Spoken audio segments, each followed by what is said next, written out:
साथियों नमस्कार। मैं कुलदीप पटेल, अध्यक्ष संयुक्त युवा सेवा समिति भारत।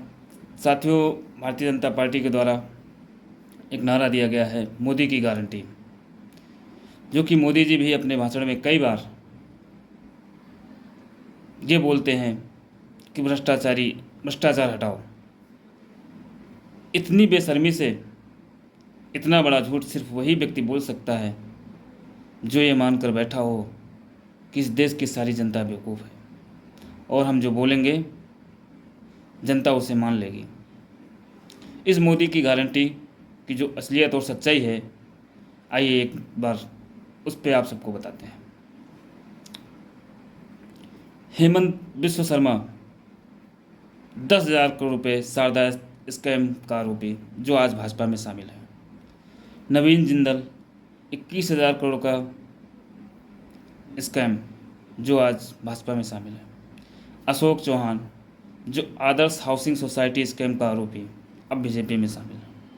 अजीत पवार 70,000 करोड़ रुपए Maharashtra state cooperative bank scam का आरोपी जो भारतीय जनता पार्टी में है।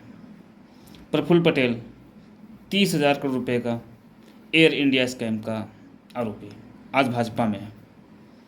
शुभेंदु अधिकारी 10,000 करोड़ रुपए शारदा चीट फंड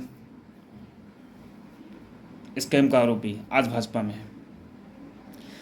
2014 से अब तक ऐसे 25 बड़े नेताओं पर करप्शन के चार्जेस लगे और सबसे खास बात यह है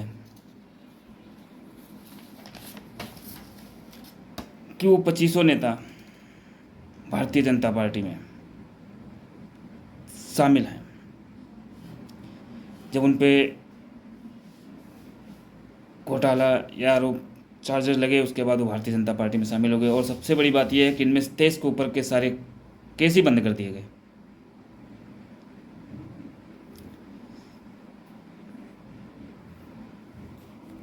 आज इलेक्टोरल बॉन्ड स्कैम देश का सबसे बड़ा स्कैम है। जिन नेताओं को जेल की सलाखों के पीछे होना चाहिए था, वो सारे नेता आज भारतीय जनता पार्टी में के अंदर हैं। और जो नेता जेल की सलाखों के पीछे हैं, वो सभी नेता भारतीय जनता पार्टी की युवा विरोधी, किसान विरोधी, छात्र विरोधी नीतियों का खुलकर विरोध किया। उसी का परिणाम है कि वो आज सलाखों के पीछे हैं।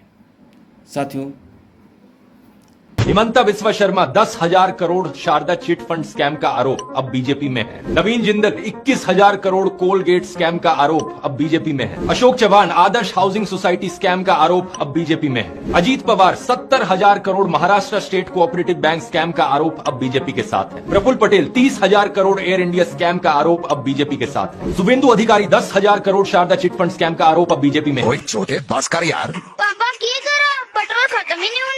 2014 से 25 ऐसे ऑपोजिशन लीडर्स हैं जिन पर करप्शन के आरोप लगे थे और अब उन्होंने बीजेपी ज्वाइन कर ली। और ये जो शिक्षा, स्वास्थ्य, रोजगार व किसान हित में कार्य करेगा, देश का युवा उसे मतदान करेगा। जय हिंद, जय भारत, जय संविधान।